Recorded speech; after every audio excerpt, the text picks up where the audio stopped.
और अब बात उसे धोखे की, उस छल की जो ज़ेलेंस्की, उनके देश और उनकी सेना के साथ हो रहा है।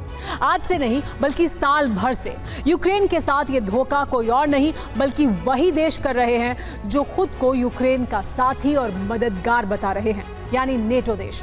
नेटो, सवाल यही है कि आखिर कैसे? हमारी ये रिपोर्ट देखिए और आप भी समझिए।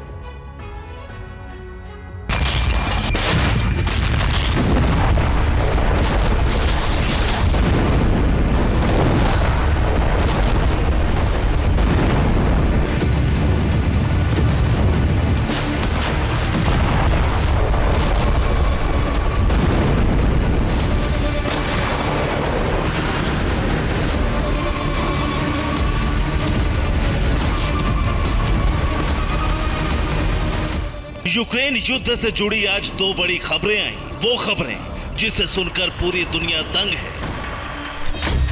पहली खबर है कि फ्रांस ने यूक्रेन में अपनी सेना भेजने का ऐलान किया है। दूसरी खबर ये कि समय पर F-16 फाइटर जेट नहीं मिलने पर ज़ेलेंस्की नाटो से नाखुश हो गए हैं।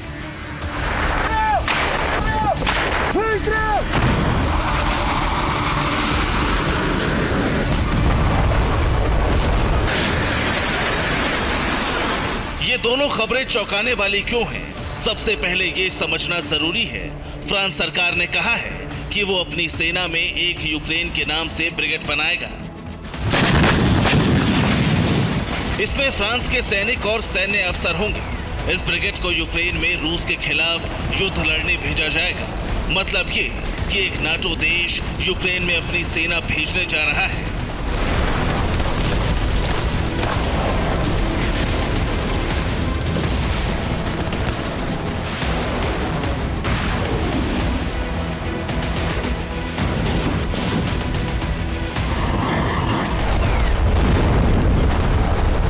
दूसरी खबर ज़ेलेंस्की का एक बयान है।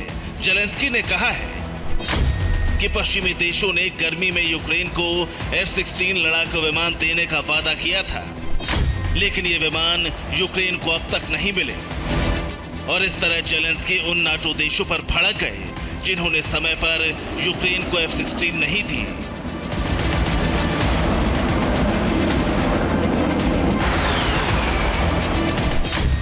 अमेरिका, बेल्जियम, डेनमार्क, नॉर्वे और नीदरलैंड, ये वो 5 देश हैं जिन्होंने यूक्रेन को 60 F-16 लड़ाकू विमान देने का वादा किया था। अगर ये विमान यूक्रेन को मिल जाए तो जंग में उसकी वापसी हो सकती है, लेकिन ये विमान है कि डिलीवर होने का नाम ही नहीं ले रहे।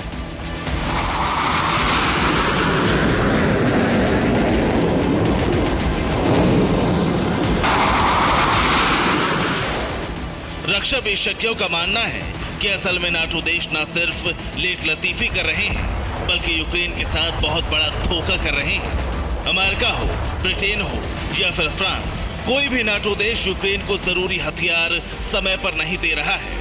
नाटो का यही वो छल है जिसकी वजह से यूक्रेन रूसी बारूद से बर्बाद होता जा रहा है।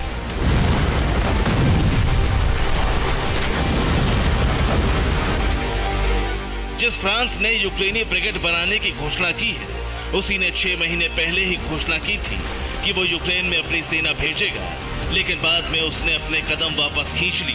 फ्रांस की सेना अब तक यूक्रेन नहीं पहुंची। ऐसे में इस बात की संभावना बहुत ज्यादा है कि फ्रांस का नया वादा भी वादा ही रह जाए।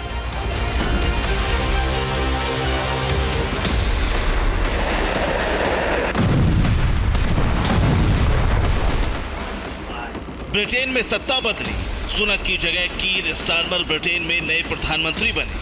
10 जुलाई को वॉशिंगटन में नाटो समिट के दौरान स्टारमर और ज़ेलेंस्की के बीच द्विपक्षीय वार्ता हुई। इस दौरान स्टारमर ने ज़ेलेंस्की से कहा कि यूक्रेनी force British storm shadow missile से रूस के अंदर कहीं भी हमले कर सकता है, उसे पूरी तरह से छूट है। स्टारमर ने यूक्रेन को स्टॉर्म शैडो मिसाइल से हमले की छूट दी। कैमरे के सामने आकर कहा कि ब्रिटेन में सत्ता भले ही बदल दी गई है, लेकिन यूक्रेन के लिए नीति नहीं बदलेगी। पर ऐसा हुआ नहीं।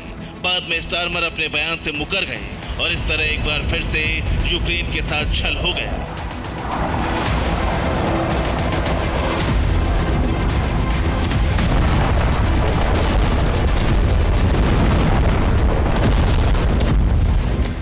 इसी तरह अमेरिका ने भी यूक्रेन को समय पर हथियार नहीं दिए, चाहे वो अब्राम्स हो, पैट्रियट हो या फिर ATMS मिसाइल। अमेरिका ने यूक्रेन को हथियार तो दिए, लेकिन समय पर नहीं, खासकर तब जब इसकी जरूरत थी। इसी बात से जेलेंस्की और उनकी सेना आहत है। ब्रिटिश संसद में जेलेंस्की का भाषण होने जा रहा है। इस मौके पर वो हथियारों की डिलीवरी में देरी का मसला उठा सकते हैं। Bureau report, TV9 Bharatvarsh.